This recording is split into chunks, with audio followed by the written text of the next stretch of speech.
Vandag se top stories. Christopher Panayiotou verskyn vandag in die hof. Die gesondheidsminister verduidelik sy fel anti-genadedood uitsprake. Hierdie Kaapse ouma se kapingsdrama het 'n gelukkige einde. En ons het Vlekkie, die brildraande fietsryhondjie, opgespoor. Goeiemiddag, ek's Elma Smit. Christopher Panayiotou, die vermoorde Baai se onderwyseres Jade se man, het maandagoggend in die hof verskyn op 4 aanklagtes van moord, samenswering tot moord, samenswering tot ontvoering en roof met verswaarende omstandighede. Caroline Skuen doen verslag. Christopher Panayiotou, die man van die vermoorde onderwyseres Jade Panayiotou, het pas in die Landdroshof verskyn. In volgepakte Landdroshof het Landdros Jan van der Westhuizen gevra dat die media asseblief die hof verlaat sodra die hof in sessie kom. Kort voordat die Landdros ingestap het Christopher ingestap met 'n netjies swart geklede pak en sy plek in die beskuldigde bank gaan neem. Daar is die saak uitgestel tot die 19de Junie hierdie jaar. Ek is Caroline Skuen vir Netwerk 24. 'n derde verdagte is ook maandagoggend aangekeer en aanklagte word binnekort verwag.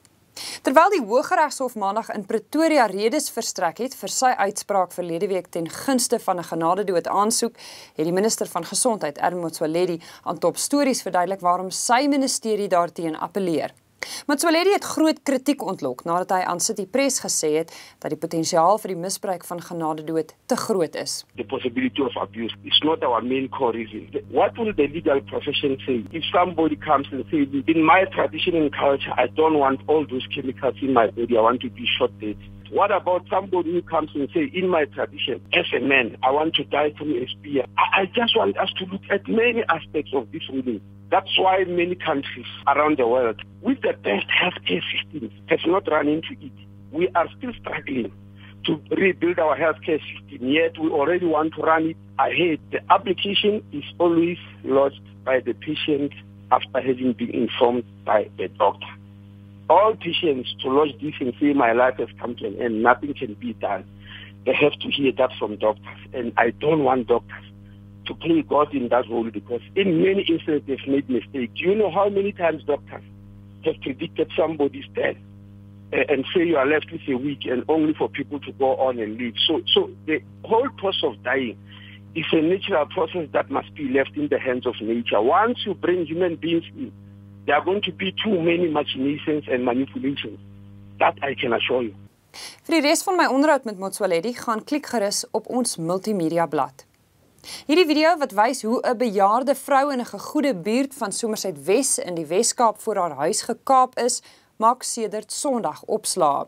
Die 86-jarige slagoffer, Sue Smith, het egter net lof vir die polisie en 'n goedhartige supermarkbestuurder nadat haar motor en kruideniersware binne 24 uur opgespoor is. Unfortunately, I opened the window slightly in order to talk to him, but he was very aggressive and insisted that he wanted money. He actually put his arm through the top of the window and opened the button, so he unlocked it, with the result that he grabbed my arm and flung me out of the car, very roughly, I must say.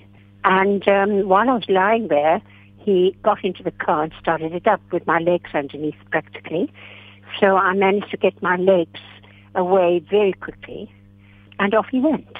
Possibly partly the reason why they caught him so quickly was the fact that he tried to get the money back for the groceries I had from Pick and Pay, which was in the boot of the car.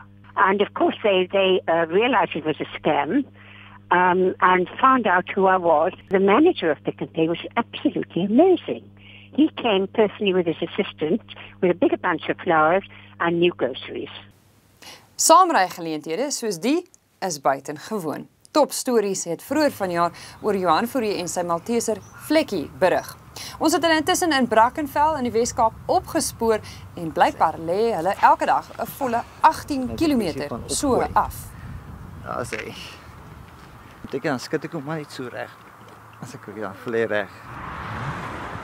Gaan lees gerus die volledige storie op ons tuisblad. Tweet ons met die hashtag Top Stories oor stories in jou omgewing by Netwerk 24 of e-pos nuus by netwerk24.com.